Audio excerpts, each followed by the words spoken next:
ಅತ್ತೆಯ ಮನೆ. ಅಪ್ಪನ ಮನೆಯಲ್ಲಿ ರಾಣಿಯಂತೆ ಇದ್ದವಳು ಮದುವೆಯಾದ ಮೇಲೆ ಗಂಡನ ಮನೆಯಲ್ಲಿ ನಾನು ಪಟ್ಟ ಪಾಡು ಅಷ್ಟಿಷ್ಟಲ್ಲ. ಮದುವೆಯಾಗುವವರೆಗೂ ಚೆನ್ನಾಗೇ ಇದ್ದ ನನ್ನ ಗಂಡ ಮತ್ತು ಅತ್ತೆ ಮದುವೆಯಾದ ನಂತರ ತಮ್ಮ ವರಸೆಯನ್ನೇ ಬದಲಾಯಿಸಿದ್ರು. ಇದೆಲ್ಲದರಿಂದ ನೊಂದು ಬೆಂದು ಸಾಕಾದ ನಾನು ಕೊನೆಗೆ ಮಾಡಿದ್ದೇನು ಗೊತ್ತಾ? ನನ್ನ ಹೆಸರು ಅನಿತಾ. ನಮ್ಮದು ಮಧ್ಯಮ ವರ್ಗದ ಕುಟುಂಬ. ನಮ್ಮ ತಂದೆ ಹೆಸರು ರಾಮೇಗೌಡ. ನನ್ನ ತಾಯಿಯ ಹೆಸರು ಜಾನಕಿ. ನನಗೆ ಒಬ್ಬಳು ಅಕ್ಕ ಕೂಡ ಇದ್ದಾಳೆ, ಸುನೀತಾ. ನಮ್ಮ ತಂದೆ ತಾಯಿಗೆ ನಾವು ಇಬ್ಬರೂ ಹೆಣ್ಣು ಮಕ್ಕಳೇ. ಮನೆಯಲ್ಲಿ ಅಷ್ಟೇನು ಶ್ರೀಮಂತಿಕೆ ಇಲ್ಲದೆ ಹೋದರೂ ನಮ್ಮನ್ನು ಚೆನ್ನಾಗೇ ಬೆಳೆಸಿದ್ರು ನಮ್ಮ ತಂದೆ ತಾಯಿ. ನಮ್ಮ ತಂದೆ ಮಾಡ್ತಾ ಇದ್ದದ್ದು ವ್ಯವಸಾಯ. ನಮ್ಮ ತಾಯಿ ಕೂಡ ಗೃಹಿಣಿ, ಜೊತೆಗೆ ಜಮೀನು ಕೆಲಸವನ್ನು ಸಹ ಮಾಡ್ತಾ ಇದ್ರು. ನಮ್ಮದೇ 5-6 ಎಕರೆ ಜಮೀನು ಕೂಡ ಇತ್ತು.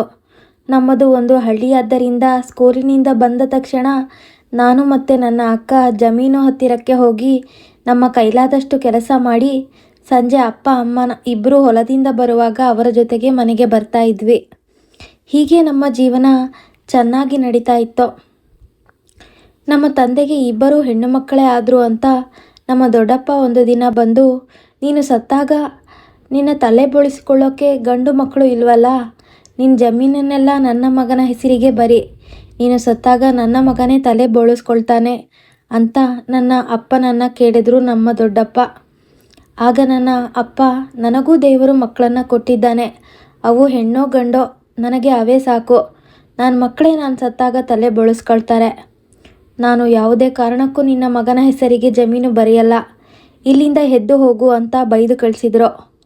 ಅಕ್ಕ ಮತ್ತು ನಾನು ಇಬ್ಬರೂ ಸ್ಕೂಲಿನಲ್ಲಿ ತುಂಬ ಚೆನ್ನಾಗಿ ಓದ್ತಾ ಇದ್ವಿ. ನನ್ನನ್ನು ಯಾರಾದರೂ ರೇಗಿಸಿದರೆ ಚೆನ್ನಾಗಿ ಬೈದು ದಬಾಯಿಸಿ ಬರ್ತಾ ಇದ್ದೆ. ಸ್ಕೂಲ್ ಮುಗಿದು ಕಾಲೇಜ್ಗೆ ಹೋಗಬೇಕು ಅಂದ್ಕೊಂಡಾಗ ಮತ್ತೆ ಬಂದ ನನ್ನ ದೊಡ್ಡಪ್ಪ, ಹೆಣ್ಣುಮಕ್ಕಳು ಎಷ್ಟೇ ಓದಿದ್ರೂ ಮುದ್ದೆ ತಿರುವುದು ತಪ್ಪಲ್ಲ, ಅವರನ್ನು ಯಾಕೆ ಓದಿಸ್ತೀಯಾ ಅಂತ ನನ್ನ ತಂದೆಗೆ ಹೇಳಿದಾಗ, ಆಗಲೂ ನನ್ನಪ್ಪ, ಓದಿಸೋನು ನಾನು, ಓದೋರು ನನ್ನ ಮಕ್ಕಳು, ನೀನಂತೂ ಎಲ್ಲವನ್ನೂ ನಿನ್ನ ಮಗನಿಗೆ ಮಾಡ್ತಾ ಇದ್ದೀಯಾ, ನಿನ್ನ ಹೆಣ್ಮಕ್ಕಳನ್ನೆಲ್ಲ ಬರೀ ಮನೆ ಕೆಲಸಕ್ಕೆ ಇಟ್ಬಿಟ್ಟೆ, ಆದರೆ ನಾನು ನಿನ್ನ ಹಾಗೆ ಮಾಡಲ್ಲ, ನನ್ನ ಮಕ್ಕಳು ಚೆನ್ನಾಗಿ ಓದ್ತಾರೆ, ಓದಲಿ ಬಿಡು ಅಂತ ಹೇಳಿ ಬೈದು ಕಳಿಸ್ಬಿಟ್ರು. ದಿನಗಳು ಹೀಗೆ ಸಾಗುತ್ತಲೇ ಇತ್ತು. ಅಕ್ಕ ಕೂಡ ಕಾಲೇಜಿಗೆ ಹೋಗ್ತಾ ಇದ್ಲು. ನಾನು ಕೂಡ SSLC ಮುಗಿಸಿ ಕಾಲೇಜಿಗೆ ಸೇರಿಕೊಂಡೆ. ನನಗಂತೂ ತುಂಬ ಹಠ, ಕೋಪ ಎಲ್ಲವೂ ಜಾಸ್ತಿಯೇ. ನನಗೆ ತರಕಾರಿ ಸಾಂಬಾರು ಅಂದರೆ ತುಂಬಾ ಇಷ್ಟ ಆಗ್ತಾ ಇತ್ತು. ಆಗ ಮನೆಯಲ್ಲಿ ಬೇರೆ ಯಾವುದಾದರೂ ಸಾಂಬಾರು ಮಾಡಿದರೆ ರಂಪ ರಾಮಾಯಣನೇ ಮಾಡಿಬಿಡ್ತಾ ಇದ್ದೆ. ನಾನಂತೂ ಮದುವೆಗೂ ಮೊದಲು ನಮ್ಮ ಮನೆಯಲ್ಲಿ ಒಂದೇ ಒಂದು ದಿನಕ್ಕೂ ಅಡುಗೆ ಮಾಡಿದವಳಲ್ಲ. ಅಮ್ಮ ಅಥವಾ ಅಕ್ಕ ಅಡುಗೆ ಮಾಡಿದರೆ ಅದು ಚೆನ್ನಾಗಿಲ್ಲ, ಇದು ಚೆನ್ನಾಗಿಲ್ಲ, ಇಷ್ಟು ಇಲ್ಲ, ಹೀಗೆ ಏನಾದರೂ ಒಂದು ಹೇಳಿಬಿಡ್ತಾ ಇದ್ದೆ. ಮನೆಯಲ್ಲಿ ಯಾರಾದರೂ ಏನಾದರೂ ಒಂದೇ ಒಂದು ಮಾತಂದರೆ ಸಾಕು ಜಗಳಕ್ಕೆ ನಿಲ್ತಾ ಇದ್ದೆ. ಕೋಪ ಮಾಡಿಕೊಂಡು ಊಟ ಬಿಡ್ತಾ ಇದ್ದೆ. ನಾನು ಕಾಲೇಜಿಗೆ ಹೋಗುವಾಗ ಫಸ್ಟ್ PU ಸೆಕೆಂಡ್ PUಗೆ ಸೈಕಲ್ ತಗೊಂಡು ಹೋಗಿ ನಮ್ಮೂರಿನ ಗೇಟಲ್ಲಿ ನಿಲ್ಲಿಸಿ ಅಲ್ಲಿಂದ ಬಸ್ನಲ್ಲಿ ಹೋಗ್ತಾ ಇದ್ದೆ. ಆಮೇಲೆ ಡಿಗ್ರಿಗೆ ಹೋಗುವಾಗ ನನಗೆ ಸ್ಕೂಟಿ ಬೇಕು ಅಂತ ಹಠ ಮಾಡಿ 2 ದಿನ ಊಟ ಬಿಟ್ಟು ಸ್ಕೂಟಿ ಕೂಡ ತೆಗೆಸ್ಕೊಂಡೆ. ನಾನು ಒಂದೇ ಒಂದು ದಿನ ಊಟ ಬಿಟ್ಟು ಒಂದೇ ಒಂದು ಟೈಮ್ ಊಟ ಬಿಟ್ಟರು ಅಮ್ಮ ಮತ್ತು ಅಕ್ಕ ತುತ್ತು ಮಾಡಿ ತಿನ್ನಿಸ್ತಾ ಇದ್ರು. ಯಾಕಂದರೆ ಮನೆಯಲ್ಲಿ ಮುದ್ದಿನ ಕಿರಿಯ ಮಗು ನಾನು. ಆದರೆ ನಾನು ತುಂಬ ಸೋಂಬೇರಿಯಾಗಿದ್ದೆ. ಡಿಗ್ರಿ ಏನೋ ಪಾಸಾದೆ. ಅಷ್ಟರಲ್ಲಿ ಆಗಲೇ ನನ್ನ ಅಕ್ಕನ ಮದುವೆ ಕೂಡ ಆಗಿ ಹೋಗಿತ್ತು. ಅಕ್ಕ ಮದುವೆ ಆದಮೇಲೆ ಅವರ ಗಂಡ ಮುಂದೆ ಓದಿಸಿದ್ರು. ಅವಳು ಕೂಡ ಕಷ್ಟಪಟ್ಟು ಓದಿದ್ದು ಅಕ್ಕನಿಗೆ ಸರ್ಕಾರಿ ಕೆಲಸ ಕೂಡ ಸಿಕ್ತು. ಆಗ ನಮ್ಮ ದೊಡ್ಡಪ್ಪನಿಗೆ ಮುಖಕ್ಕೆ ಹೊಡೆದಂತಾಗಿತ್ತು. ಆದರೆ ಮುಂದೆ ಓದೋಕ್ಕೆ ನನಗೆ ಇಂಟ್ರೆಸ್ಟ್ ಬರಲಿಲ್ಲ ಅನ್ನೋದಕ್ಕಿಂತ ನನಗೆ ಕೆಲಸಕ್ಕೆ ಹೋಗೋಕ್ಕೆ ಇಷ್ಟ ಇರಲಿಲ್ಲ. ಮದುವೆ ಮಾಡ್ಕೊಂಡ್ಮೇಲೆ ಗಂಡನೇ ನನ್ನನ್ನು ನೋಡ್ಕೋತಾನೆ, ಸುಮ್ಮನೆ ಯಾಕೆ ಕಷ್ಟಪಟ್ಟು ಓದಿ ಕೆಲಸಕ್ಕೆ ಹೋಗಬೇಕು, ಮದುವೆ ಮಾಡಿಕೊಂಡ್ರೆ ಆರಾಮಾಗಿ ಮನೇಲಿ ಇರಬಹುದು. ನನ್ನ ಗಂಡ ಆದವನು ಮದುವೆ ಆದಮೇಲೆ ನಾನು ಹೇಳಿದ್ದನ್ನೆಲ್ಲ ಕೇಳ್ಕೊಂಡಿರ್ತಾನೆ, ದುಡ್ಡು ಇರೋನ್ನ ಮದುವೆ ಆದರೆ ಚಂದದ ಜೀವನ ಮಾಡಬಹುದು ಅಂತೆಲ್ಲ ಯೋಚನೆ ಮಾಡ್ತಾ ಇದ್ದೆ. ನಾನು ಮತ್ತೆ ಯಾರಾದರೂ ನನಗೆ ಏನಾದರೂ ಬೈದರೆ ಅಥವಾ ಅಂದರೆ ಅವರಿಗೆ ತಿರುಗಿ ಬೈಯೋವರೆಗೂ ನನಗೆ ಸಮಾಧಾನ ಇರ್ತಿರ್ಲಿಲ್ಲ. ಅವರ ಹತ್ರ ನಾನು ಯಾಕೆ ಬೈಸ್ಕೋಬೇಕು, ಅವರು ಹೇಳಿದಾಗೆ ನಾನು ಏಕೆ ಕೇಳಬೇಕು ಅನ್ನೋ ವಾದ ನನ್ನದು. ಧನ್ಯವಾದ, ಏನು ತಪ್ಪಿಲ್ಲ ಅಲ್ವಾ, ನಮ್ಮ ತಪ್ಪಿಲ್ಲ ಅಂದರೂ ನಾವ್ಯಾಕೆ ಬೇರೆಯವ್ರ ಹತ್ರ ಅನ್ನಿಸ್ಕೋಬೇಕು. ಆದರೆ ನನ್ನ ಮಾತನ್ನು ಕೇಳಿದವರೆಲ್ಲ, ಮದುವೆ ಮಾಡಿಕೊಟ್ರೆ ಗಂಡನ ಮನೇಲಿ 3 ದಿನ ಕೂಡ ಬಾಳಲ್ಲ ಇವಳು, 3 ತಿಂಗಳಿಗೆ ಗಂಡನ ಮನೆ ಬಿಟ್ಟು ಓಡಿ ಬಂದು ಅಪ್ಪನ ಮನೇಲಿ ಕೂರ್ತಾಳೆ ಅಂತೆಲ್ಲ ನನಗೆ ಹೇಳಿದರು. ಆದರೆ ನಾನು ಯಾವುದರ ಬಗ್ಗೆನೂ ಅಷ್ಟು ತಲೆ ಕೆಡಿಸಿಕೊಳ್ಳುತ್ತಿರಲಿಲ್ಲ. ನನಗೆ ಬೇಕು ಅಂದಿದ್ದು ಬೇಕು, ಬೇಡ ಅಂದಿದ್ದು ಬೇಡ ಅಷ್ಟೇ. ಆ ಥರ ಬೆಳೆದ ಹುಡುಗಿ ನಾನು ಡಿಗ್ರಿ ಓದುವಾಗಲೇ ಸಾಕಷ್ಟು ಮದುವೆ ಸಂಬಂಧಗಳು ಬರ್ತಾ ಇತ್ತು. ಅಕ್ಕನ ಮದುವೆ ಆದ ಮೇಲಂತೂ ತುಂಬ ಸಂಬಂಧಗಳು ಬಂತು. ಕೊನೆಗೆ ನಾನು ಡಿಗ್ರಿ ಮುಗಿಸಿ ಮನೆಯಲ್ಲೇ ಇದ್ದಾಗ ಅಪ್ಪ ನನ್ನ ಕೇಳಿದ್ರು, ತುಂಬ ಜನ ಹೆಣ್ಣು ಕೇಳಿಕೊಂಡು ಬರ್ತಾ ಇದ್ದಾರೆ, ನೀನು ಯಾರನ್ನಾದರೂ ಇಷ್ಟಪಟ್ಟಿದ್ರೆ ಹೇಳು, ಅಥವಾ ಬರ್ತಾ ಇರೋ ಸಂಬಂಧಗಳಲ್ಲೇ ಯಾವನ್ನಾದರೂ ನೋಡೋಣ ಅಂತ ನನ್ನ ಒಪ್ಪಿಗೆಯನ್ನು ಕೂಡ ಕೇಳಿದರು. ಆಗ ನಾನು ಕೂಡ ಇಲ್ಲಪ್ಪ, ನಾನು ಯಾರನ್ನೂ ಪ್ರೀತಿಸ್ತಾ ಇಲ್ಲ, ಹುಡುಗನ್ನ ನೀವೇ ನೋಡಿ, ಹುಡುಗ ನನಗೂ ಇಷ್ಟ ಆದರೆ ಮದುವೆ ಆಗ್ತೀನಿ ಅಂತ ಹೇಳಿದೆ. ಆಮೇಲೆ 2-3 ಹುಡುಗರು ಬಂದರು. 2 ಹುಡುಗರನ್ನು ನಾನೇ ರಿಜೆಕ್ಟ್ ಮಾಡಿದೆ. ಮತ್ತೊಬ್ಬರು ಗೌರ್ಮೆಂಟ್ ಕೆಲಸದಲ್ಲಿ ಇದ್ದವರು, ಇಂಜಿನಿಯರ್, ತುಂಬ ವರದಕ್ಷಿಣೆ ಕೇಳಿದ್ರು ಅಂತ ಅಪ್ಪನೇ ಬೇಡ ಅಂತ ಹೇಳಿದ್ರು. ನನ್ನ ನೋಡೋಕ್ಕೆ ಬಂದ 4ನೇ ಹುಡುಗನೇ ಅರ್ಜುನ್. ನೋಡೋಕ್ಕೂ ತುಂಬ ಚೆನ್ನಾಗಿದ್ರು, ಮನೆ ಕಡೆ ಕೂಡ ತುಂಬ ಚೆನ್ನಾಗಿದ್ದಾರೆ ಅಂತ ಬ್ರೋಕರ್ ಹೇಳಿದರು. ಮೊದಲಿನಿಂದಲೂ ನಾನೇನು ಹುಡುಗನ ಗೌರ್ಮೆಂಟ್ ಕೆಲಸದಲ್ಲಿ ಇರಬೇಕು ಅಥವಾ ತುಂಬ ಓದಿರಬೇಕು, ನೋಡೋಕ್ಕೆ ಹೀರೋ ಥರ ಇರಬೇಕು ಅಂತ ಏನು ಕನಸು ಕಂಡಿರಲಿಲ್ಲ. ನನಗೆ ಮೊದಲಿನಿಂದಲೂ ನನ್ನ ಮದುವೆಯಾಗೋ ಹುಡುಗ ಸುಮಾರಾಗಿದ್ದರೂ ನನಗೆ ಸೂಪರಾಗಿ ನೋಡ್ಕೋಬೇಕು, ನಾನು ಹೇಳಿದ್ನೆಲ್ಲ ಕೇಳಬೇಕು, ದುಡ್ಡು ಕಾಸು ತುಂಬ ಇಲ್ದಿದ್ರೂ ಒಂದು ಒಳ್ಳೆ ಜೀವನ ಮಾಡೋಷ್ಟಂತೂ ದುಡ್ಡು ಇರಬೇಕು, ಎಲ್ಲಕ್ಕಿಂತ ಮುಖ್ಯವಾಗಿ ನನ್ನ ಭಾವನೆಗಳಿಗೆ ಬೆಲೆ ಕೊಟ್ಟು ನನ್ನನ್ನು ತುಂಬ ತುಂಬ ಚೆನ್ನಾಗಿ ನೋಡ್ಕೊಬೇಕು. ಇಷ್ಟೆಲ್ಲ ನಿರೀಕ್ಷೆಗಳ ಇಟ್ಕೊಂಡಿದ್ದೆ ನಾನು ಮದುವೆ ಆಗೋ ಹುಡುಗನ ಬಗ್ಗೆ. ಅಕ್ಕ ಮೊದಲೇ ಮದುವೆ ಆಗಿದ್ದರೂ ಕೂಡ ಅಪ್ಪ ಅಮ್ಮನ ಜೀವನವನ್ನು ನೋಡಿದರೂ ಕೂಡ ನನಗೆ ಮದುವೆ ಅಂದರೆ ಹೇಗಿರುತ್ತೆ ಅಂತ ಅಷ್ಟೊಂದು ಐಡಿಯಾ ಇರಲಿಲ್ಲ. ನಾನೇನು ಅಂದ್ಕೊಳ್ತಿದ್ದೆ ಅಂದರೆ ಅಕ್ಕ ಮತ್ತು ಅಮ್ಮಂಗೆ ಅವರ ಗಂಡಂದಿರನ್ನು ಕಂಟ್ರೋಲ್ನಲ್ಲಿ ಇಟ್ಕೊಳ್ಳೋಕ್ಕೆ ಬರ್ತಾ ಇಲ್ಲ. ಆದರೆ ನಾನು ಹಾಗಲ್ಲ, ನನ್ನ ಗಂಡನ ಹೇಗೆಲ್ಲ ಕಂಟ್ರೋಲ್ನಲ್ಲಿ ಇಟ್ಕೊಳ್ತೀನಿ ಗೊತ್ತಾ, ನೀವೇ ನೋಡುವಿರಂತೆ ಅಂತೆಲ್ಲ ಹೇಳ್ತಾ ಇದ್ದೆ ಅಮ್ಮ ಮತ್ತು ಅಕ್ಕಂಗೆ. ಅರ್ಜುನ್ ನಮಗೆ ಬ್ರೋಕರ್ ತೋರಿಸಿದ ಹುಡುಗ. ನನ್ನ ನೋಡೋಕೆ ಬಂದ 4ನೇ ಹುಡುಗ ಅರ್ಜುನ್. ನೋಡೋಕ್ಕೂ ಚೆನ್ನಾಗಿದ್ದರು, ನನ್ನನ್ನು ನೋಡಿದ ತಕ್ಷಣವೇ ಒಪ್ಪಿಕೊಂಡರು. ನಾನು ಕೂಡ ನೋಡೋಕ್ಕೆ ಚೆನ್ನಾಗಿದ್ನಲ್ಲ, ಒಮ್ಮೆಲೆ ಮತ್ತೇನು ಮಾತಾಡ್ತಾರೆ ಅಲ್ವಾ. ನಾನು ಹುಡುಗನಿಗೆ ಕಾಫಿ ಜ್ಯೂಸ್ ಎಲ್ಲ ತಗೊಂಡು ಹೋಗಿ ಕೊಟ್ಟೆ. ಹುಡುಗ ನನ್ನನ್ನು ನೋಡಿ ಅವರ ಒಪ್ಪಿಗೆಯನ್ನು ಅಲ್ಲೇ ತಿಳಿಸಿದ್ರು. ಮತ್ತು ಅವರೇನು ವರದಕ್ಷಿಣೆ ಕೇಳಲಿಲ್ಲ, ಅವರ ಸ್ವಂತ ಬಿಸ್ನೆಸ್ ಮಾಡ್ತಾ ಇದ್ರು. ನಮಗೂ ಕೂಡ ಹುಡುಗ ಒಪ್ಪಿಗೆ ಆಗಿದ್ದರಿಂದ ನಮ್ಮನೆಯಲ್ಲೂ ಹೋಗಿ ಹುಡುಗನ ಮನೆ ಕಡೆ ನೋಡಿಕೊಂಡು ಬಂದರು. ಕೊನೆಗೆ ಹುಡುಗನ ಮನೆಯವರು ಕೂಡ ಹುಡುಗಿ ನೋಡೋಕೆ ಅಂತ ಬಂದು ಮದುವೆನೇ ಫಿಕ್ಸ್ ಮಾಡ್ತಿದ್ರು. ನಮಗೂ ಎಲ್ಲರಿಗೂ ಓಕೆ ಆಗಿದ್ದರಿಂದ ಹೂ ಮುಡಿಸೋ ಶಾಸ್ತ್ರ ಅಂತ ಮಾಡಿ ಮದುವೆ ಫಿಕ್ಸ್ ಮಾಡಿದ್ರು. ಅದಾದಮೇಲೆ ಅರ್ಜುನ್ ಮತ್ತು ನಾನು ನಂಬರ್ ಎಕ್ಸ್ಚೇಂಜ್ ಮಾಡ್ಕೊಂಡ್ವಿ. ಮದುವೆ ಫಿಕ್ಸ್ ಆದಮೇಲೆ 5 ತಿಂಗಳ ನಂತರ ಮದುವೆ ಡೇಟ್ ಫಿಕ್ಸ್ ಮಾಡಿದ್ರು. ನನಗೆ ನನ್ನ ಮದುವೆಯಾಗುವ ಹುಡುಗನ ಜೊತೆ ಸಮಯ ಕಳಿಬೇಕು, ನನ್ನ ಜೊತೆ ಮಾತಾಡಬೇಕು ಅಂತ ಯಾವಾಗಲೂ ಅಂದ್ಕೊಳ್ತಾ ಇದ್ದೆ. ಆದರೆ ಅರ್ಜುನ್ ಅವರ ನನ್ನ ಮಾತಿಗೆ ತದ್ವಿರುದ್ಧ. ಅರ್ಜುನ್ ಅವರು ಮಾತನಾಡೋದೇ ಕಡಿಮೆ, ಅವರಾಗೆ ಜಾಸ್ತಿ ಕಾಲ್ ಮಾಡ್ತಾ ಇರಲಿಲ್ಲ. ನಾನಾಗೆ ಕಾಲ್ ಮಾಡಿದರೂ ಸ್ವಲ್ಪ ಹೊತ್ತು ಮಾತಾಡಿ ಫೋನ್ ಇಡ್ತಿದ್ರು. ನನಗೆ ಯಾಕೋ ಇವರ ವರ್ತನೆ ಅಷ್ಟು ಇಷ್ಟ ಆಗಲಿಲ್ಲ. ಮದುವೆಗೆ ಇನ್ನೂ 1 ತಿಂಗಳು ಇರುವಾಗ ನಾನು ಹೇಳಿದ್ದೆ ಅವರಿಗೆ, ನನಗೂ ನಿಮಗೂ ಸರಿ ಬರ್ತಾ ಇಲ್ಲ, ನಾವು ಈ ಮದುವೆನ ಕ್ಯಾನ್ಸಲ್ ಮಾಡಿಕೊಳ್ಳೋಣ ಅಂತ. ಆಗ ಅರ್ಜುನ್ ಅವರು, ನೀನು ಇವಾಗ ಹೀಗೆ ಹೇಳಿದರೆ ನಾನು ವಿಷ ಕುಡಿದು ಸಾಯಬೇಕಾಗುತ್ತೆ, ನಮ್ಮ ತಂದೆ ತಾಯಿ ಬಿಟ್ಟರು ನಿನ್ನನ್ನು ನಾನು ಬಿಡೋಕೆ ರೆಡಿ ಇಲ್ಲ ನಾನು ಅಂತ ಹೇಳಿದರು. ಅದು ಅಲ್ಲದೆ ನಮ್ಮತ್ತೆ ಮದುವೆ ಫಿಕ್ಸ್ ಆದಮೇಲೆ ನಮ್ಮ ಮನೆಗೆ ಒಂದು ಸಲ ಬಂದಾಗ, ಮದುವೆ ಆದಮೇಲೆ ಇಲ್ಲಾದರೂ ಇರಲಿ ಅಥವಾ ಇಲ್ಲಿ ಬೇಡ ಅಂದರೆ ಸಿಟಿಲಾದರೂ ಮನೆ ಮಾಡ್ಕೊಂಡಿರಲಿ ಅಂತ ಹೇಳಿದರು. ಆದರೆ ನಾನು ಜಗಳ ಯಾಕೆ ಬರುತ್ತೆ, ಅದು ಅಲ್ಲದೆ ಇಷ್ಟು ದೊಡ್ಡ ಸ್ವಂತ ಮನೆ ಇರುವಾಗ ನಾವೇಕೆ ಬಾಡಿಗೆ ಮನೆ ಮಾಡ್ಕೊಂಡು ಹೋಗಬೇಕು ಅಂತ ಸುಮ್ಮನೆ ಆಗಿದ್ದೆ. ಅವರು ನನಗೋಸ್ಕರ ಏನಾದರೂ ಮಾಡ್ತೀನಿ ಅಂತ ಹೇಳಿದ ಮಾತು ನನಗೆ ತುಂಬಾ ಹಿಡಿಸ್ತು. ಜೊತೆಗೆ ಮದುವೆ ಫಿಕ್ಸ್ ಆದಾಗಲಿಂದ ಮದುವೆ ಆಗೋವರೆಗೂ ವಾರಕ್ಕೊಂದು ಸಲ ಬಂದು ಸ್ವಲ್ಪ ಹೊತ್ತು ಇದ್ದು ಸಮಯ ಕಳೆದು ಹೋಗ್ತಾ ಇದ್ರು. ಎಲ್ಲವೂ ಚೆನ್ನಾಗೇ ಇತ್ತು. ಅಪ್ಪ ಕೂಡ ತುಂಬ ಗ್ರ್ಯಾಂಡಾಗಿ ಚೌಟ್ರಿನಲ್ಲೇ ಮದುವೆ ಮಾಡಿಕೊಟ್ರು. ನನಗೆ 150 ಗ್ರಾಮ್ ಗೋಲ್ಡ್ ಕೂಡ ಹಾಕಿದ್ರು. ಮದುವೆ ಎಲ್ಲ ಮುಗಿದು ಅಂತೂ ಇಂತೂ ಅತ್ತೆ ಮನೆಗೆ ಕಾಲಿಟ್ಟೆ ನಾನು. ಅಲ್ಲಿಂದ ಶುರುವಾಗಿತ್ತು ನನಗೆ ಹಿಂಸೆಯ ಜೀವನ. ಗಂಡ ಹೆಂಡತಿ ನಾವು ಚೆನ್ನಾಗೇ ಇರ್ತಾ ಇದ್ವಿ, ಆದರೆ ಜಗಳ ಬರ್ತಿದ್ದಿದ್ದೇ ನಮ್ಮ ಅತ್ತೆಯಿಂದ. ಇಷ್ಟು ವರ್ಷ ಮನೆಯ ಎಲ್ಲ ಕೆಲಸವನ್ನು ಅವರೊಬ್ಬರೇ ಮಾಡ್ಕೊಂಡು ಹೋಗ್ತಾ ಇದ್ದವರು ನಾನು ಮದುವೆಯಾಗಿ ಬಂದ ಮೇಲೆ ಶುರು ಮಾಡ್ಕೊಂಡಿದ್ರು ನಾಟಕದ ಕಂಪನಿನ. ಹೊಸದಾಗಿ ಮದುವೆ ಆಗಿ ಬಂದಿದ್ದಾಳೆ, ಅವಳಿಗೂ ನಮ್ಮೆಲ್ಲರ ಜೊತೆ ಅಡ್ಜಸ್ಟ್ ಆಗೋಕ್ಕೆ ಸ್ವಲ್ಪ ಟೈಮ್ ಕೊಡಬೇಕು ಅನ್ನೋದು ಅವರ ಮನಸ್ಸಿಗೆ ಬರಲಿಲ್ಲ. ನಾನು ಏನೇ ಮಾಡಿದರೂ ಎಲ್ಲದರಲ್ಲೂ ತಪ್ಪು ಕಂಡು ಹಿಡಿತಾ ಇದ್ರು. ಅಮ್ಮನ ಮನೆಯಲ್ಲಿ ಒಂದೇ ಒಂದು ದಿನ ಅಡುಗೆ ಮಾಡಿದವಳು ಅತ್ತೆ ಮನೆಯಲ್ಲಿ 3 ಹೊತ್ತು ಟೈಮ್ಗೆ ಅಡುಗೆ, ತಿಂಡಿ, ಕಾಫಿ ಎಲ್ಲವನ್ನು ಮಾಡಲೇಬೇಕಿತ್ತು. ಕೆಲಸ ಮಾಡೋದೇನು ಕಷ್ಟ ಅನ್ಕೋತಾ ಇರಲಿಲ್ಲ ನಾನು. ಆದರೆ ನಮ್ಮತ್ತೆ ಮಾಡ್ತಾ ಇದ್ದ ನಾಟಕಗಳನ್ನು ನನಗೆ ನೋಡೋಕ್ಕೆ ಆಗ್ತಾ ಇರಲಿಲ್ಲ.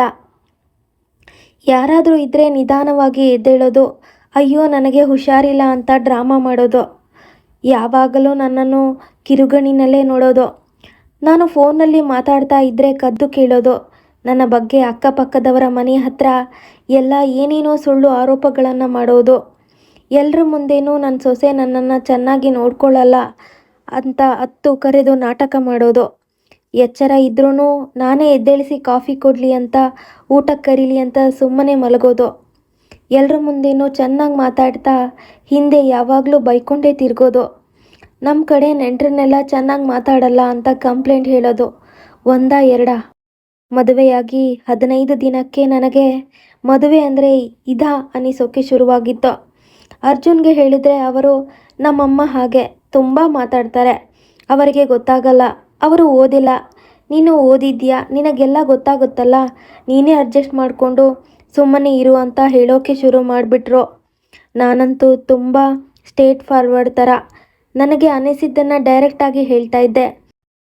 ನನಗೆ ಒಳಗಡೆ ಒಂದು ಹೊರಗಡೆ ಒಂದು ಈ ನಾಟಕ ಎಲ್ಲ ನನಗೆ ಬರ್ತಾ ಇರಲಿಲ್ಲ.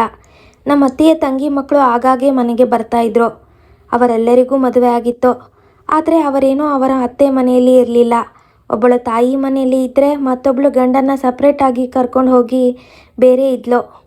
ಅವರೆಲ್ಲ ಯಾವಾಗಲೂ ಬಂದು, ದೊಡ್ಡಮ್ಮ ನಿನ್ನ ಸೊಸೆ ನನ್ನನ್ನು ಸರಿಯಾಗಿ ಮಾತಾಡಿಸ್ಲಿಲ್ಲ ಅಂತೆಲ್ಲ ಚಾಡಿ ಹೇಳಿಕೊಟ್ಟು ಅದಕ್ಕೆ ಅರ್ಧ ಜಗಳ ಮಾಡಿಸ್ತಾ ಇದ್ರು. ಹೇಗೆ ಮಾತಾಡಿದ್ರು ಒಂದಲ್ಲ ಒಂದು ಕಂಪ್ಲೇಂಟ್ನ ನನ್ನ ಮೇಲೆ ಹೇಳ್ತಾನೇ ಇದ್ರು. ಆಮೇಲೆ ನನಗೆ ಗೊತ್ತಾಗಿದ್ದ ವಿಷಯ ಏನು ಅಂದರೆ, ಅರ್ಜುನ್ ಅವರಿಗೆ ಅವರ ಅತ್ತೆ ಮಗಳನ್ನು ಮದುವೆ ಮಾಡ್ಕೋಬೇಕು ಅಂತ ಅಂದುಕೊಂಡಿದ್ರಂತೆ. ಆದರೆ ಅರ್ಜುನ್ ಅವರು ಮಾತ್ರ ನಾನು ಸಂಬಂಧದಲ್ಲೇ ಮದುವೆ ಆಗಲ್ಲ ಅಂತ ಅವರ ಅತ್ತೆ ಮಗಳನ್ನು ಮದುವೆ ಆಗೋಕ್ಕೆ ಒಪ್ಪಿಕೊಂಡಿಲ್ಲ. ಅದಕ್ಕೆ ನಮ್ಮ ಅತ್ತೆ ಕಡೆಯೆಲ್ಲ ನನ್ನ ಕಂಡ್ರೆ ಹೀಗೆ ಆಡ್ತಾರೆ ಅಂತ ಗೊತ್ತು ಮಾಡಿಕೊಂಡ ನಾನು ಕೊನೆಗೆ ಅವನನ್ನು ಮಾತನಾಡೋದೇ ಬಿಟ್ಟುಬಿಟ್ಟೆ. ಮದುವೆಯಾಗಿ ಇನ್ನೂ 1 ವಾರ ಆಗಿತ್ತು ಅಷ್ಟೇ. ನಮ್ಮ ಮನೆಯವರು ನಮ್ಮನ್ನು ಕರ್ಕೊಂಡು ಹೋಗೋಕ್ಕೆ ಬಂದಾಗ, ನಿನ್ನ ತಂಗಿಗೆ ಸರಿಯಾಗಿ ಬುದ್ಧಿ ಹೇಳಿ ಕಳಿಸು ಅಂತ ನನ್ನ ಅಕ್ಕನ ಹತ್ರ ಹೇಳಿ ಕಳಿಸಿದ್ರು ನನ್ನ ಅತ್ತೆ. ನನಗಂತೂ ನಿಜವಾಗ್ಲೂ ತುಂಬ ಕೋಪ ಬಂದಿತ್ತು. ನಾನು ಊರಿಗೆ ಹೋದ್ಮೇಲೆ ಅಕ್ಕ ಹೇಳಿದ್ದು ನನಗೆ. ನಾನು ಅರ್ಜುನ್ ಅವರಿಗೆ ಕಾಲ್ ಮಾಡಿ ಈ ವಿಷಯನೆಲ್ಲ ಹೇಳಿದೆ. ಆಗ ಅರ್ಜುನ್ ಅವರು ಅವರ ಅಮ್ಮಂಗೆ ಹೇಳಿದ್ರಂತೆ, ಅವರ ಮನೆಯಲ್ಲಿ ಅವಳನ್ನು ತುಂಬ ಮುದ್ದಾಗಿ ಸಾಕಿದ್ದಾರೆ, ಈಗಿನ್ನೂ ಮದುವೆ ಆಗಿರೋದು, ಸ್ವಲ್ಪ ಟೈಮ್ ಕೊಡಬೇಕು ಅವಳಿಗೆ ಅಡ್ಜಸ್ಟ್ ಆಗೋಕ್ಕೆ, ನೀನು ಯಾಕೆ ಇಷ್ಟು ಬೇಗ ಅವರ ಮನೆಯವ್ರ ಹತ್ರ ಕಂಪ್ಲೇಂಟ್ ಹೇಳಿದೆ ಅವಳ ಬಗ್ಗೆ ಅಂತ ಕೇಳಿದ್ರಂತೆ ಅಷ್ಟೇ. ಅದಕ್ಕೆ ನಮ್ಮತ್ತೆ ಊರು ತುಂಬ ಎಲ್ಲ ಮದುವೆ ಆದ ತಕ್ಷಣ ನನ್ನ ಮಗ ಹೆಂಡತಿ ಮಾತು ಕೇಳಿಕೊಂಡು ನನಗೆ ಅನ್ನಬಾರ್ದು ಮಾತುಗಳೆಲ್ಲ ಅಂದುಬಿಟ್ಟ ಅಂತ 10 ಕರೆದು ರಾಮಾಯಣನೇ ಮಾಡಿದರು. ನಮ್ಮ ಮಾವ ಅಂತೂ ನಮ್ಮತ್ತೆ ಹೇಗೆ ಹೇಳ್ತಾರೋ ಹಾಗೆ ಕೇಳೋದು. ಅರ್ಜುನ್ ಅವರಂತೂ ಬೆಳಗ್ಗೆ 10 ಗಂಟೆಗೆ ತಿಂಡಿ ತಿಂದು ಹೋದರೆ ರಾತ್ರಿ 8 ಗಂಟೆಗೆ ಮನೆಗೆ ಬರ್ತಾ ಇದ್ದದ್ದು. ನನಗಂತೂ ಮನೆ ಕೆಲಸ ಮಾಡಿ ಸಾಕಾಗಿ ಹೋಗ್ತಾ ಇತ್ತು. ಆದರೂ ನೆಮ್ಮದಿ ಅನ್ನೋದೇ ಇರಲಿಲ್ಲ. ನಮ್ಮತ್ತೆ ಯಾವಾಗಲೂ ನನಗೆ ಹೇಳಿಸೋ ಥರನೇ ಮನೆ ಒಳಗಡೆ ಬೈಕೊಂಡೇ ತಿರುಗ್ತಾ ಇದ್ರು. ನಾನೇನಾದರೂ ಯಾಕೆ ಹೀಗೆ ಬೈತೀರಾ ಅಂತ ಕೇಳಿದ್ರೆ ಜೋರಾಗಿ 10 ಕರೆದು ರಂಪಾಟ ಮಾಡಿ ನನ್ನ ಸೊಸೆ ನನಗೆ ಹೊಡೆಯೋಕೆ ಬಂದಿದ್ದು ಅಂತ ನಾಟಕ ಮಾಡಿ ಅದನ್ನೇ ನಂಬಿಸ್ತಾ ಇದ್ರು. ನಾವು ಆಗಿಂದ ಕಷ್ಟಪಟ್ಟಿದ್ದೀವಿ, ಮನೆಯಲ್ಲೂ ಕೆಲಸ ಮಾಡ್ತಾಯಿದ್ವಿ, ಜಮೀನು ಹತ್ರನೂ ಕೆಲಸ ಮಾಡ್ತಾಯಿದ್ವಿ. ಈಗಿನವರಿಗಂತೂ ಸುಖವೋ ಅಂತ ಸುಮ್ಮನೆ ಕೂತ್ಕೊಂಡು ಬಾಯಿಗೆ ಬಂದಂಗೆ ಮಾತಾಡೋದು. ಆಮೇಲೆ ಅತ್ತೆ ಮಾವ ಇಬ್ಬರು ಕೂತ್ಕೊಂಡು ಅವ್ರ ಸೊಸೆ ಅವ್ರ ಅತ್ತೆಗೆ ಹಂಗೆ ಬೈದ್ಲಂತೆ, ಹಿಂಗೆ ಮಾಡಿದ್ಲಂತೆ, ಊಟಕ್ಕೆ ಕೊಡಲಿಲ್ವಂತೆ, ಅವರಿಗೂ ವಯಸ್ಸಾಗದೆ ಹೀಗೆ ಇರ್ತಾರಾ ಅಂತ ಏನೇನೋ ಅರ್ಥದಲ್ಲಿ ಬೈಯೋದು, ನನಗೆ ಇಂಡೈರೆಕ್ಟಾಗಿ ಏನೇನೋ ಹೇಳೋದು, ಹೀಗೆಲ್ಲ ಮಾಡ್ತಾಯಿದ್ರು. ನಾನಂತೂ ಏನು ಹೇಳೋಕ್ಕೂ ಹೋಗ್ತಾ ಇರಲಿಲ್ಲ. ಒಂದೇ ಒಂದು ಸಲ ಯಾಕೆ ಹೀಗೆಲ್ಲ ಮಾತಾಡ್ತಿದ್ದೀರಾ ಅಂತ ಕೇಳಿದ್ದಕ್ಕೆ ದೊಡ್ಡ ಜಗಳವೇ ನಡೆದು ಹೋಗಿತ್ತು. ಅದಾದಮೇಲಿಂದ ಏನಾದರೂ ಮಾತಾಡ್ಕೊಳ್ಳಿ ಅಂತ ಸುಮ್ಮನೆ ಆಗಿಬಿಟ್ಟೆ. ಪ್ರತಿದಿನ ಮನೆಯೊಳಗೆ ಸುಮ್ಮನೆ ಓಡಾಡಿಕೊಂಡು ಬೈತಾನೇ ಇರೋರು. ನಾನು ಅರ್ಜುನ್ ಅವರು ಮನೆಗೆ ಬರೋವರೆಗೂ ಇದ್ದು ಅವರು ಬಂದ ಮೇಲೆ ನಿಮ್ಮಮ್ಮ ಹೀಗೆಲ್ಲ ಮಾಡ್ತಾರೆ ಅಂತ ಹೇಳಿದ್ರೆ ಅವರಂತೂ ಬರೀ ನನಗೆ ನೀನೇ ಸುಮ್ಮನೆ ಇರು ಅಂತ ಹೇಳಿ ಅವರ ಪಾಡಿಗೆ ಅವರು ಸುಮ್ಮನೆ ಮಲಗ್ತಾ ಇದ್ರು. ನೀನು ಊಟ ಮಾಡಿದ್ಯಾ ಬಿಟ್ಯಾ, ನೀನು ಯಾಕೆ ಬೇಜಾರಾಗಿದ್ಯಾ, ನೀನು ಯಾಕೆ ಕಳ್ತಿದ್ಯಾ, ಏನೊಂದು ಕೇಳ್ತಾ ಇರಲಿಲ್ಲ. ಒಂದು ವೇಳೆ ಹೇಳಿಬಿಟ್ರೆ ಅವಳು ಎಲ್ಲನೂ ಹೇಳ್ತಾಳಲ್ಲ, ಅದಕ್ಕೆ ಕೇಳೋದು ಬೇಡ ಅನ್ನೋ ಲೆಕ್ಕಾಚಾರ ಅವರದು. ಆದರೂ ನಾನು ಸುಮ್ಮನೆ ಇರ್ತಿರ್ಲಿಲ್ಲ. ಅಷ್ಟು ಚೆನ್ನಾಗಿದ್ದ ನನ್ನ ಜೀವನ ಯಾಕೆ ಮದುವೆ ಮಾಡ್ಕೊಂಡು ಬಂದು ನನ್ನನ್ನು ಈ ಮನೇಲಿ ಕೂಡಿ ಹಾಕಿದ್ರಿ, ನನಗೆ ಇಲ್ಲಿ ಇರೋಕ್ಕಾಗಲ್ಲ, ಸಪ್ರೇಟಾಗಿ ಮನೆ ಮಾಡಿ ಅಂತ ಹೇಳಿದ್ರೆ ನಾನು ಯಾವ ಮನೇನೂ ಮಾಡೋಲ್ಲ. ಇರೋದಾದರೆ ಇರೋ, ಇಲ್ಲ ಅಂದರೆ ಹೋಗು ಅಂತ ಹೇಳಿಬಿಟ್ರು. ನನಗಂತೂ ಇದನ್ನೆಲ್ಲವನ್ನು ನೆನೆಸ್ಕೊಂಡು ಹತ್ತು ಹತ್ತು ಸುಸ್ತಾಗಿ ಅದು ಯಾವಾಗ ನಿದ್ರೆ ಮಾಡ್ತಿದ್ನೋ ನನಗೇ ಗೊತ್ತಿಲ್ಲ. ಮತ್ತೆ ಬೆಳಗ್ಗೆ 6 ಗಂಟೆಗೆ ಎದ್ದೇಳಲೇಬೇಕಿತ್ತು. ನಿನಗೆ ಆರೋಗ್ಯ ಸರಿ ಇದೆಯಾ ಇಲ್ವಾ ಏನೂ ಕೇಳ್ತಾ ಇರಲಿಲ್ಲ ನನಗೆ. ಆದರೂ ಆಗದೇ ಇದ್ದರೂ ನನ್ನ ಕೆಲಸಗಳನ್ನು ನಾನೇ ಮಾಡಲೇಬೇಕಿತ್ತು. ಆದರೆ ಅವರುಗಳಲ್ಲಿ ಯಾರಿಗಾದರೂ ಹುಷಾರಿಲ್ಲ ಅಂದರೆ ಅವರಂತೂ ಎದ್ದೇಳ್ತಾನೆ ಇರಲಿಲ್ಲ. ಅವರಿಗೆ ಮಲಗಿದ್ದಲ್ಲೇ ಬೆಸ್ಟ್ ಕೊಡಬೇಕಿತ್ತು, ಕಾಫಿ ಕೊಡಬೇಕಿತ್ತು, ತಿಂಡಿ ಕೊಡಬೇಕಿತ್ತು. ಅಷ್ಟೆಲ್ಲ ಕೊಟ್ಟು ಮಾಡಿದ್ರು ನನ್ನನ್ನು ಸರಿಯಾಗಿ ನೋಡ್ಕೊಳ್ಳಲಿಲ್ಲ. ಈಗಲೇ ಹೀಗೆ, ಇನ್ನು ನಾವು ಮೂಲೆ ಕೂತ್ರೆ ಇವರು ನೋಡ್ಕೋತಾರಾ? ಅರ್ಥಹೀನ ಮಾತುಗಳು ಬೇರೆ. ನನಗಂತೂ ಈ ಜೀವನವೇ ಸಾಕಾಗಿ ಹೋಗಿತ್ತು. ಬೇಡ, ನನಗೆ ಈ ಗಂಡ ಮನೆ ಯಾವುದೂ ಬೇಡ. ಈ ಮನೆ ಬಿಟ್ಟು ಹೋಗೋಣ ಅಂತ ಎಷ್ಟೋ ಸಲ ಅಂದ್ಕೊಂಡಿದ್ದೀನಿ. ಆದರೆ ಮನೆ ಬಿಟ್ಟು ಹೋದರೆ ನನ್ನ ತಂದೆ ತಾಯಿಯ ಮರ್ಯಾದೆ ಹೋಗುತ್ತೆ. ಗಂಡನ ಬಿಟ್ಟು ಬಂದವಳು ಅಂತ ಜನ ನಾನಾ ಥರ ಮಾತಾಡ್ತಾರೆ ಅಂತ ಎಷ್ಟೋ ಕಷ್ಟ ಆದರೂ ಕಷ್ಟಪಟ್ಟು ಸಹಿಸ್ಕೊಂಡಿದ್ದೆ. ನೋಡೋರಿಗೆಲ್ಲ ಏನು ಕೆಲಸಕ್ಕೆ ಹೋಗಬೇಕಾಗತ್ತಾ, ಇಲ್ಲ ಜಮೀನು ಕೆಲಸ ಮಾಡಬೇಕಿತ್ತಾ? ಮನೆಗೆ ತಂದು ಹಾಕಿದ್ದನ್ನು ಮಾಡಿಕೊಂಡು ಹೋಗಬೇಕಾದ್ರೆ ಗಂಡನ ಬಿಟ್ಟು ಬಂದೋಳು ಅಂತ ನಾನಾ ಥರ ಮಾತಾಡ್ತಾರೆ. ಆದರೆ ಎಲ್ಲ ಇದ್ದು ನೆಮ್ಮದಿ ಇಲ್ಲ ಅಂದರೆ ಬದುಕೋದು ಎಷ್ಟು ಕಷ್ಟ ಅಂತ ಮಾತಾಡೋ ಜನಗಳಿಗೇನು ಗೊತ್ತಿಲ್ಲ. ಅಪ್ಪ ಯಾವಾಗಲೂ ಹೇಳೋರು, ಅವನು ಒಬ್ಬನೇ ಮಗ, ನಿನ್ನನ್ನು ಕರ್ಕೊಂಡು ಸಪ್ರೇಟ್ ಹೋಗೋಕ್ಕೆ ಆಗಲ್ಲ. ಅವರು ಏನಾದರೂ ಮಾತಾಡ್ಕೊಳ್ಳಿ, ನಿನ್ನ ಕರ್ತವ್ಯಗಳನ್ನು ನೀನು ಮಾಡೋ, ನಿನ್ನ ಗಂಡನ ಮುಖ ನೋಡು, ಎಲ್ಲ ಸರಿ ಹೋಗುತ್ತೆ ಅಂತೆಲ್ಲ ಬುದ್ಧಿ ಹೇಳೋರು. ಹೀಗೆ ಈ ಜೀವನದಲ್ಲೇ 2 ವರ್ಷ ಮುಗೀತು. ಆದರೂ ನನಗೆ ಮಕ್ಕಳಾಗಲಿಲ್ಲ.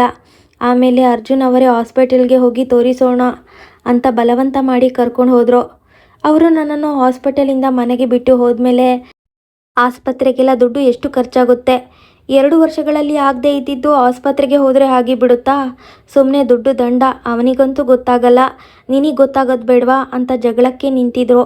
ಅಷ್ಟೊಂದು ಮಾತಾಡ್ತಾ ಇದ್ದ ನಾನು ಮದುವೆ ಆದಮೇಲೆ ಮಾತನ್ನೇ ತುಂಬ ಕಡಿಮೆ ಮಾಡಿಬಿಟ್ಟೆ. ಅರ್ಜುನ್ ಅವ್ರಿಗಂತೂ ಎಲ್ಲ ಗೊತ್ತಿದ್ದು ಏನೂ ಗೊತ್ತಿಲ್ಲದೆ ಇರೋರ ಥರನೇ ಇದ್ದು ಬಿಟ್ಟರು.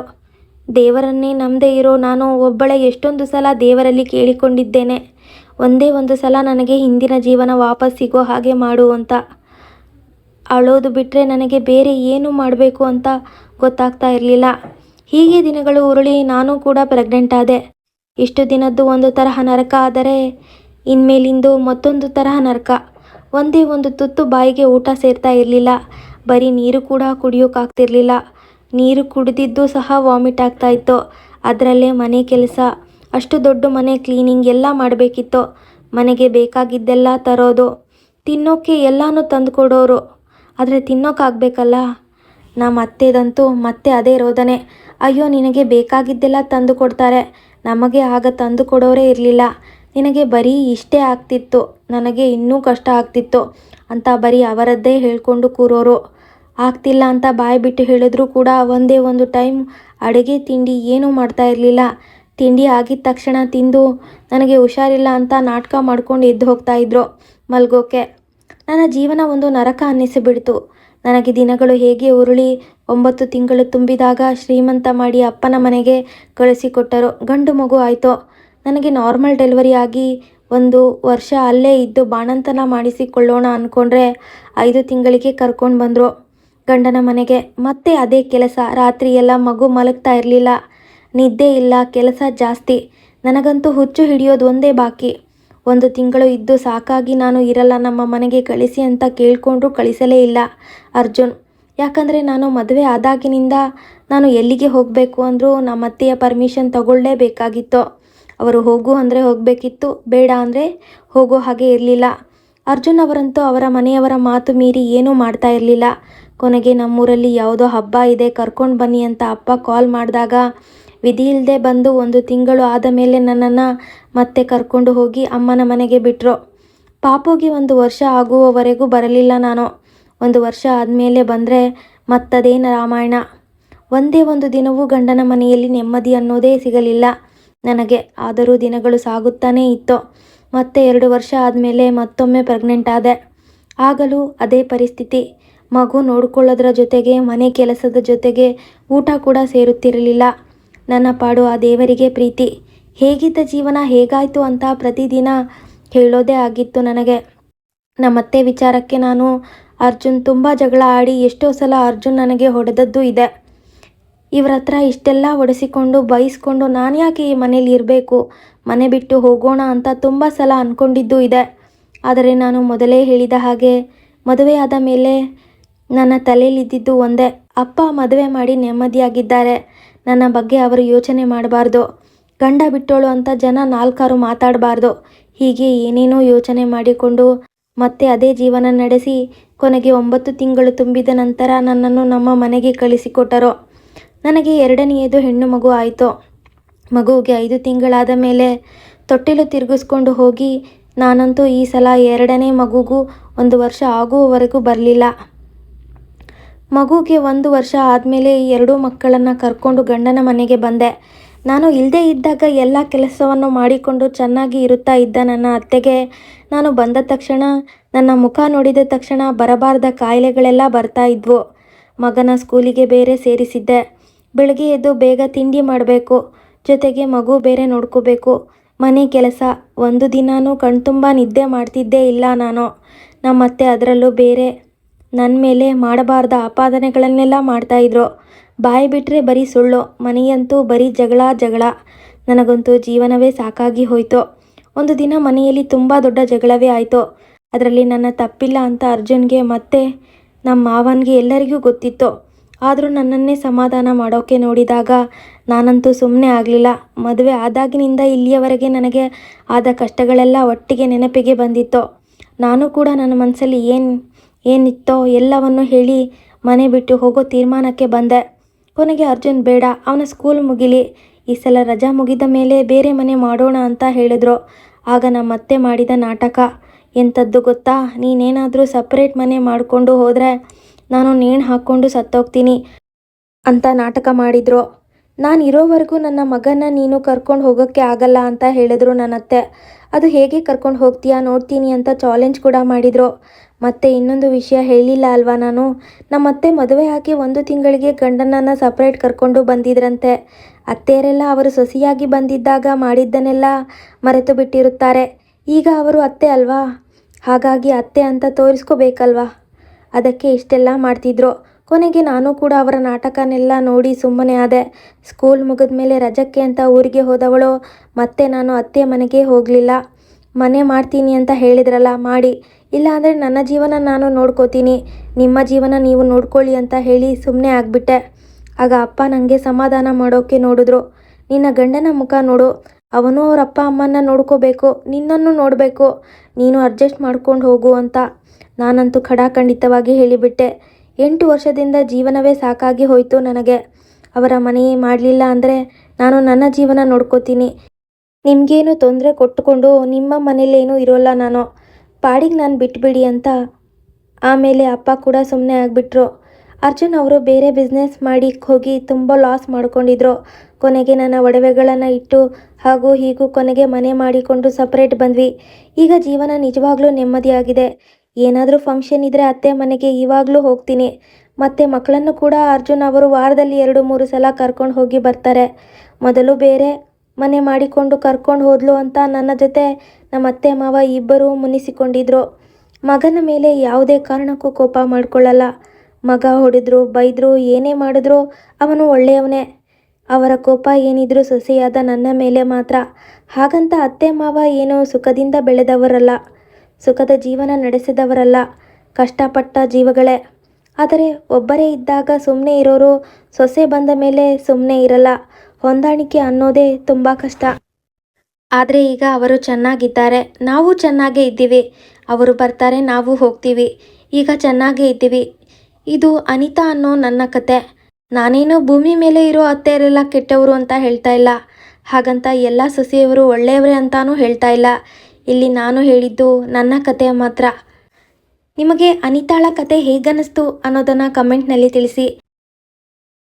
ನೀವು ಸೊಸೆಯಾಗಿ ಬಂದ ಮೇಲೆ ನಿಮ್ಮ ಅತ್ತೆ ಹೇಗೆ ನಡ್ಕೊಂಡ್ರು ಅನ್ನೋ ಸ್ವಾರಸ್ಯಕರ ಘಟನೆಗಳೇನಾದರೂ ಇದ್ದರೆ ದಯವಿಟ್ಟು ಕಮೆಂಟ್ನಲ್ಲಿ ತಿಳಿಸಿ.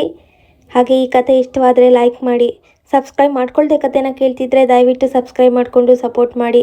ಈ ಕಥೆಯನ್ನು ಪೂರ್ತಿ ಕೇಳಿದ್ದಕ್ಕಾಗಿ ಧನ್ಯವಾದಗಳು.